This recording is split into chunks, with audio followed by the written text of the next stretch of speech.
Saudi Arabia is Muslim, but they won't let you support the Palestinian cause there. You can't celebrate Hamas. You can't celebrate their war against Israel, and you can't even celebrate general Palestinian principles, or you get rounded up.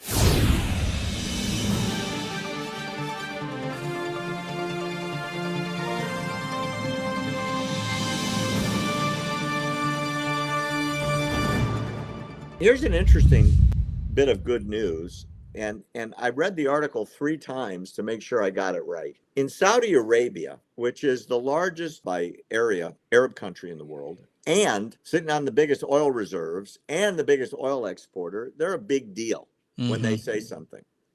They have come out and said, this is unbelievable. That's Riyadh, the capital of Saudi Arabia. It's like one of the richest places on earth because of the oil. They have come out and said they will arrest people in Saudi Arabia who make public shows of support for Hamas and Gaza, or even supporting the Palestinians. Really? And you can do that in the West, but you can't now do it in Saudi Arabia, the home of the 2 holiest places in Islam, according to their religion, right? Mecca and Medina are in Saudi Arabia. And that's where the religion got going. And it is the home of Islam. And they're banning support of Hamas. Is that amazing? It really is. It really is. I'm reading here, people are being arrested for wearing anything like a keffiyeh around their head showing support for the Palestinian cause, because the Saudis have said to heck with them. We're not supporting them anymore, period. So how is Iran going to react to this? Well, don't forget, Iran hates Saudi Arabia, and Saudi Arabia hates Iran because Iran is the home of the competing sect of Islam, right? The Shia. The Shia. They believe that the guy that started the Shia branch is the right descendant of Muhammad.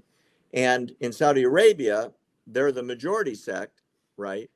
And they're the Sunnis, and they believe that the starter of their religion was the real and appropriate descendant of Muhammad, and you ought to follow their religion. Around the world, it's not even close. There's way more Sunnis, and the Shia are way more radical, is what I was trying to say. They're the ones that, for the most part, blow up a lot of stuff. But then again, sometimes you're wrong. Al-Qaeda is a Sunni group, and look what they did on 9/11. Yeah, that's true. Right? That's true. Well, I mean, it's kind of like, here in America, if you want to kind of make a somewhat of a comparison here, you have the left and you have the right, right? And the left, they're the ones that goes around and blows up everything and attacks everybody. But you have a couple people on the right that will do some crazy stuff because we're all humans. Right. But not as bad as the Taliban, right? But they always try to refer to us as the Taliban, but when they're the ones destroying everything. 100% true.